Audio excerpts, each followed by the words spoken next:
ዘማነቱ አይኑ ላይ ሲንቀለቀል ብዙ ቀን አይቼዋለሁ። ከኔ ጋር ሆኖ የሌላ ሴት ዳሌ አንገቱን ጠምዝዞ ሲመለከት ተናግሬው አላውቅም።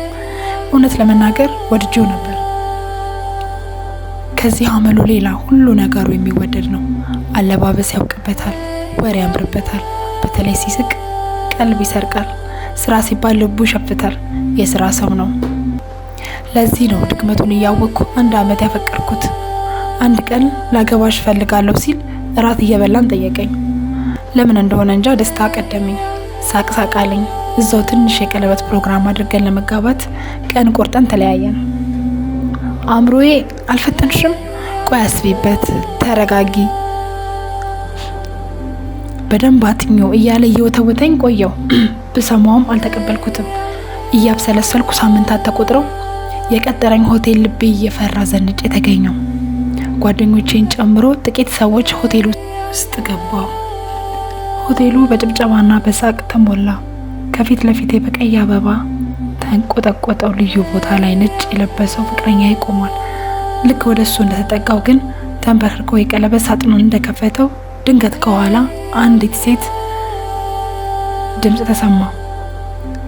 እሺ እንዳትዩ የሚል ነበረ። ሁላችንም ደንግጠን ታዳሚ ወደተሰበሰበበት ጀርባ አየን።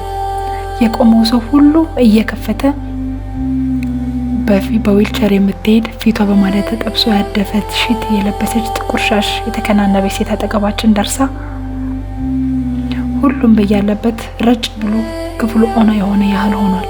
ሁላችንም የምንጠብቀው የሷን አፍ ነው። የ80 ባሌ ነው። ፊርማችን እንኳን አልተቀደደም። አንድ ሴት ልጅ ወልጄለታለሁ። ወጣትነቴን ተጠቅሞ ተጫውቶብኝ መታመሜን ሲያውቅ ጥሎኝ ጠፋ። በከሰው እጁ ረጅም ነው። ዝም ብዬ ባየው ልጄ የማኖርበት እንኳን ሳንቲም አይሰጠኝም።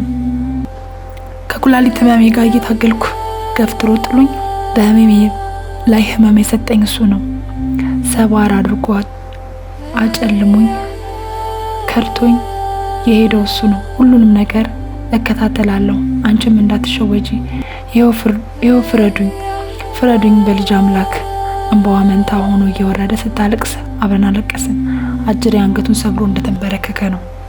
በጥፊ ልምታው፣ ልርገጠው፣ ልንከሰው፣ በኬኩ ቢላዋ ወጋግጄ ልግደለው? የቱ ቅጣት የዚህን ሰው ክፋት ይመልሳል? የቱ ፍርድ እችን ምስኪን ቀን ያደርጋታል? እንጃ። ለመሆኑ ታገቢኛለሽ ወይ ብሎ ፊት ለፊትሽ የተንበረከከውን ወንድ ታውቂዋለሽ ወይ?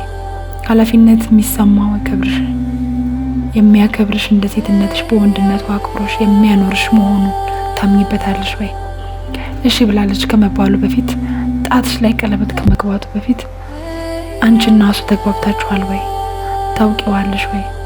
ይኸውልሽ እህቴ፣ አንዳንድ ክፋቶች ምድር ላይ ያሉ ቅጣቶች አይመጥኗቸውም።